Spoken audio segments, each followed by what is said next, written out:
நீங்க ஆயப்பாடி அரியானூர்ல வளர்ற காரணம்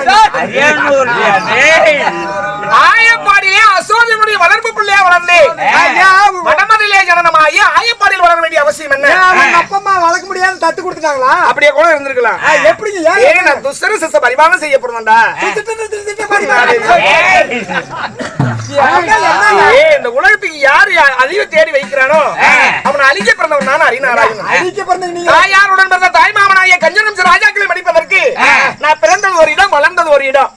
நான் பிறந்தது வடமதுரையில, வளர்ந்தது ஆயப்பாடியில். 5 வயதில் தாய் மாமனை கொண்டு இந்த சங்குது இன்னும் வேலை இருக்குது. எங்க மாமன்களா நான் வந்து மாமாங்கிற வார்த்தை மீறன்னு தெரியல. அப்படி இருக்கும்போது தாய் மாமனை ஏன் கொல்லணும்? அவன் பூமிக்கு சுமையானவங்க, அவங்கள வதபுரிந்தால்தான் நாடு நன்மை பெறுவோம். என் பிறந்த போய் அப்ப அது மாமனை கொண்டு 5 வயதில் தான் தாய் மாமனை கொண்டு. அதான் என்ன காரணம் கொண்டீங்க? என் தாயினுடைய அங்கத்திலே இருக்க போது என் தாயை கொல்ல நினைத்த தாய் மாமனை அப்புறம் கொல்லாத உயிரோட வச்சுட்டு இருக்க முடியும்? தங்கத்துக்கு ஒரு பிள்ளை பிறகுனா தாய் மாமன் முன்னெடுந்து எல்லாமே வேலை செய்வாங்க. அப்படி செய்யும் பொழுது வடமதுரை மாநகரை ஆட்சி புரிந்து வந்த தந்தையாரிய வசீரவனுக்கு தேவகி ரோகிணி மனமுறிந்து கொடுத்தார் கஞ்சனம்ச ராஜாக்கள். காட்டிலே வேட்டையாட செல்ல அங்கே பரந்துவாச மகாமுனி ஒரு கனிக்காக காலமெல்லாம் காத்திருக்க அந்த கனியை பறித்து இந்த தாய் மாமன் என்னுடைய அம்மாவுக்கு கொடுத்து விட அந்த கனியை உண்டவுடனே இந்த கனிக்காக காத்திருந்த பரதவாசர் ஓடி வந்து கஞ்சனுக்கு சாபத்தை கொடுத்து விடுகிறார். இந்த கனியால் 8 ஆண் குழந்தை பிறந்து 8வது குழந்தையா அவருடைய போஜகம் அழித்து கொண்டு சாபத்தை கொடுத்து விட்டார். அப்ப என்ன பண்ணுவாரு? தங்கச்சின்னு பாராம என் தாயை கொல்ல போகிறார் தாய் மாமன். அதை அறிந்த எங்க அப்பா வசுதேவ மன்னன், என் பிள்ளையால் தானே உனக்கு ஆபத்து, இருக்கும் பிள்ளைகளா உன் கரங்களில் கொடுத்து விடுகிறேன், நீ கொன்று விடு. இப்படி 7 பிள்ளை பிறந்து 8வது கண்ணன் ஜனனம் ஆகிவிட்டேன். 7 பிள்ளையை கஞ்சன் கொண்டு முடித்து விடுகிறான். 8வது பிறந்த உடனே மாமன் நம்மளை கொண்டுவான்னு சொல்லி ஈர உணராமல் எங்க அப்பாவாக வசுதேவனை அழைத்து என்னை கொண்டு போய் ஆயப்பாடியில் விட்டு விடுங்கள். அங்கே நங்கையாகிய பராசக்தி ஆயப்பாடியிலே பிறந்திருக்கா, அவளை கொண்டு வந்து கஞ்சன் கொடுத்துன்னு சொல்லி நான் அறியாத குழந்தை பருவத்தில் ஆயப்பாடி போனது. இதுதான் விஷ்ணு பருவம். இப்ப தாய் மாமும் உங்களால வந்து அவருக்கு அழிவுன்னு சொல்லி உங்களை கொல்லலான்னு முடிவு பண்ணிட்டாங்க. அரே கஞ்சகம்ச ராஜாக்கள் எங்க இருந்தாலும் கொல்லணும்னு முடிவு பண்ணிட்டாங்க. ஏன் ஆயப்பாடிக்கு போட மட்டும் உங்களை கொல்ல மாட்டாங்களா? ஏன் என்ன காரணம்? கண்டு வாங்கி திட்டாங்களா? ஆயப்பாடிக்கு கஞ்ச வர மாட்டாங்களா? ஏங்க வர மாட்டாங்க? கொல்லணும்னு முடிவாகி போச்சு. வடமதுல இருந்தா என்ன கொண்டு பண்ணா கஞ்சன்? ஏங்க ஆயப்பாடிக்கு மட்டும் ஏங்க வந்து கொல்ல வர மாட்டான்டா? ஏன் என்ன காரணம்? போங்கடா. என்ன காரணம்? ஆயப்பாடி என்பது ஆடு மாடு மேய்க்கிற இடம். அந்த ஆடு மாடு மேய்க்கிறவங்களுக்கு அடிப்படைக்கு என்ன வேணும்? முக்கியமா மழை தண்ணி வேணும். அந்த தண்ணீர் வர வேண்டி வருட ஒரு முறை இந்த ஆயப்பாடியினுடைய நகரத்திலே வாழக்கூடிய யாதவெல்லாம் ஒன்று சேர்ந்து வருண பகவானை வழிபடுவாங்க. அந்த வருஷம் மழை மாறி போயின்னு சொல்லி எல்லாரும் வழிபடுவது வழக்கம். அப்போ அந்த பூசையில யாராருக்கு வந்து கொள்வாங்க? வாயு, வருண, இந்திரே இவரெல்லாம் அந்த பூஜையிலே கலந்து கொள்ள வருவாங்க. அப்போ இந்த 14 உலகத்தை கஞ்சனம்ச ராஜாக்கள் ஒரு குடையின் கீழ் ஆட்சி புரிகிறாங்க. இவங்களை மதிக்கல, யாதவ மக்கள் இவங்களை மதிக்கலன்னு சொல்லி தேவேந்திரன் பூஜையிலே கலந்து கொள்ள ஆயப்பாடி வருகிறார். இது அறிந்த கஞ்சன் அவர் ஏறி வந்த வெள்ளையானுடைய வாளை பிடித்து அப்படியே கரகரண்டு வீசி வாரியே வீசி எறிந்து விடுகிறார் கஞ்சகம்ச ராஜாக்கள். ஆமா. அப்ப இந்திரே கம்சனோட சமர்ப்பணி ஜெயம் பண்ண முடியாது. அப்பதான் கோபத்தால் இந்திரன் சாபத்தை கொடுத்து விடுகிறார். இன்று முதல் நீங்கள் ஆயப்பாடி நகரம் அறிவில்லை, ஆனால் உன் தலை 1000 சுக்கா போட்டுன்னு சொல்லி இந்திரன் சாபத்தை கொடுத்ததுனாலதான் இவன் ஆயப்பாடிக்கு அவங்க வரமாட்டாங்கன்னு தெரிஞ்சு நான் போய் எங்க தத்து புத்திரனாக வளர்ந்தேன். சரி, அங்க வளர்ந்தீங்க. தாய் மாமனை கொன்னீங்களா? கொன்னுட்டோம்டா. எங்க போன உடனே வந்து கொன்னீங்களா? இல்ல 5 வயசுல. நீங்க ஒண்டிதான் அங்க வளர்ந்தீங்களா? இல்ல அண்ணன் பலராமரோடு வளர்ந்தேன். அது யாரு? அண்ணன் உங்களுக்கு சொந்த கூட பிறந்த அண்ணனா? அவன் தான் அசோதைக்கு பிறந்தவன். அதாவது உண்மையான பிள்ளை நந்த கோபனுக்கும் அசோதைக்கு பிறந்தான் அண்ணா பலராமர். நான் தேவிக்கும் வசுதேவ மன்னனுக்கு பிறந்தவன் அறியாம கண்ணன். போய் வளர்ந்ததுனால உங்களுக்கு அண்ணன். உடம்பு தாண்டா 2, உயிரெல்லாம் ஒன்றுதான். ஒன்று ஆகிடுங்க. ஏங்க அப்படி இருக்கும் பொழுது நீ விடுமச்சான் எனக்கு என்ன ஆச்சுடா மாயமா வென்று ஏங்க இரு என்ன உங்களை நம்பி இருப்பவர் யார் நம்பாத அதுதான் பாராள பிறந்த பஞ்ச பாண்டவர்கள் குந்தாதேவின்றது குருகுலத்து மைந்தர்கள் அவங்க தான் என்ன நம்புறாங்க நம்பாத இருப்பவர் அரவகொடியன் துரியோதனாதிகள் 100 பேர் அவங்க யாரு இவங்க யாரு இவங்க 2 பேரும் பங்கு பங்காளிங்க சித்தப்ப மக்க பெரியப்ப மக்க உடம்பங்காளிங்க இப்ப நான் பாண்டவர் நம்பி இருக்கிறாங்க பாண்டவர் அதாவது அந்த துரியோதனன் உங்களை நம்புறது கிடையாது அவங்க ஒரு பக்கம் விடுங்க பாண்டவர் உங்களுக்கு என்ன ஆகுது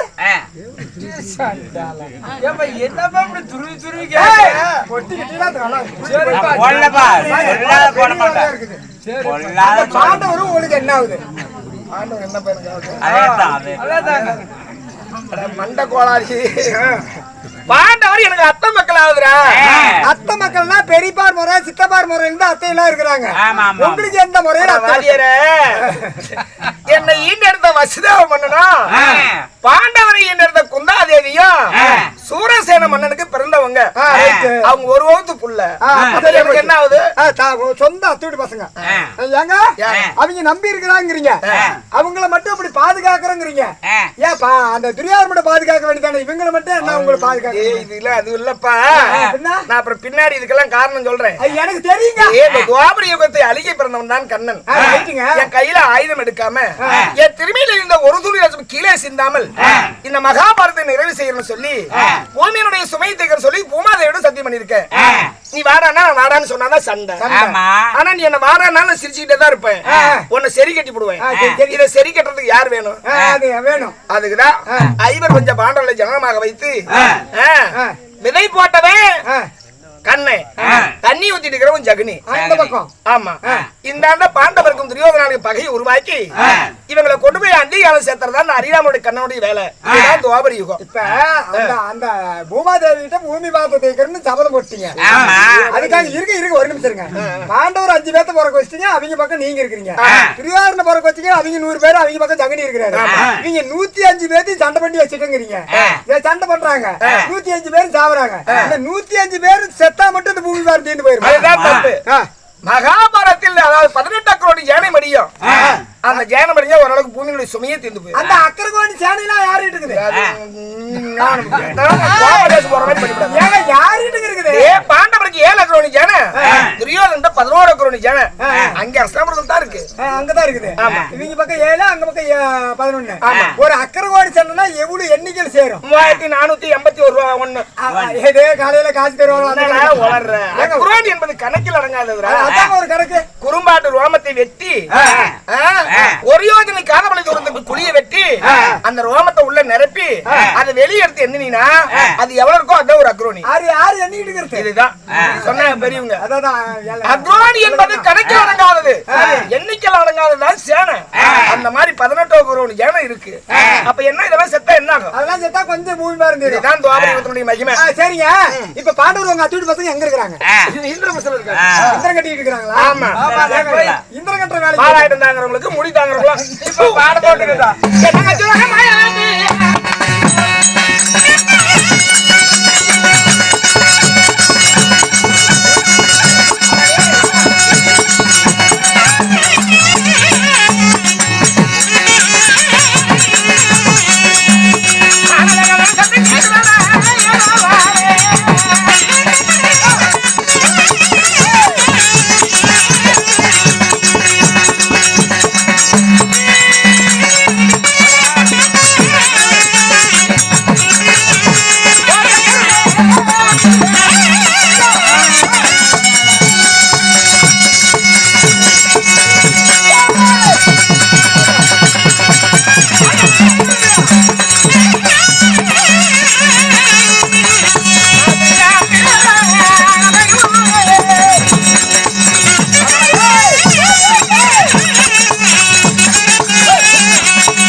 போலாம் நாம ரொம்ப தூரம் தான் பாவோம் எங்க நீங்க எங்க இருக்கிறீங்க இப்ப நீங்க எங்க இருக்கீங்க இப்ப இது என்ன காடு நான் கதையில கேட்டுக்கிறேன் சரி சரிப்பா நான் சங்குதோரல இருக்கேன்டா பாண்டவர் இப்போ உங்க அத்தோட பசங்க அவங்க இந்திரபிரசல இருக்காங்க எத்தனை கிலோமீட்டர் சேரும்? கிலோமீட்டரா? நான் டேவ் போட்டு அளக்கலப்பா. நீங்க எவ்வளவு தூரம், எத்தனை கால வழி தூரத்துல இருக்கிறாங்கல்ல, அங்க அர்ஜுனன் கூப்பிடுறது உங்களுக்கு எப்படிங்க தெரியும்? என்ன உனக்கு சொல்லி புரிய வச்சுட்டோம். அதே சொல்லுங்க. ஏய், நான் துவாபர யுகத்தில் கண்ணனாக ஜனனமானதே பூமியினுடைய சுமையை தீர்க்க. இதுக்கு ஆயுதமா அர்ஜுனன் ஒருத்தன் தான் இருக்கான். ஆமாங்க ஆமாங்க. அப்ப அல்லும் பகலும் ஒரு லட்சியத்தோடு ஒரு எண்ணெய் ஒரு எண்ணத்தோடு ஒரு காரியத்தை நான் நிறைவேற்றணும்னா அந்த எண்ணம் பூரா எங்க இருக்கும்? அது மேல தாங்க இருக்கும். அத கேட்கலாம். எனக்கு ஞானம் இருக்குடா. ஞானம்னா நீ இதெல்லாம் வளைச்சு கேட்டா எனக்கு ஞானம்னா என்னங்க? அதான்டா எனக்கு என்ன நடக்குன்னு எனக்கு தெரியும்டா. எங்க இருந்துகிட்டு? இங்க இருந்தாவே தெரியும்டா. எப்படி தெரியும்? கண்ணை மூடி இருந்தா தெரியுமா, கண்ணை திறந்துக்கிட்டா தெரியுமா? கண்ணை திறந்தாலும் தெரியும், கண்ணை மூடினாலும் தெரியும். என்ன கேக்குறேன், அதனால எனக்கு என்ன இருக்கு, என்னுடைய லட்சியம் எல்லாம் மகாபாரதத்தை நிறைவு செய்யணும். அப்ப என்ன ஓட்டம் எல்லாம் எங்க இருக்கும்? இங்க இருந்தே அப்ப கண்டுபிடிச்சு விடுங்க. ஆமா, விடிய காலம் 4:30 மணிக்கு 5 மணிக்கு எந்தெந்த வீட்டுல என்னென்ன பண்றாங்க கருமாந்தத்தை கேட்கறது கேட்பேன்னு தான் நான் சொல்லல. நான் அந்த வேலைக்கு போறேன். வந்தாரு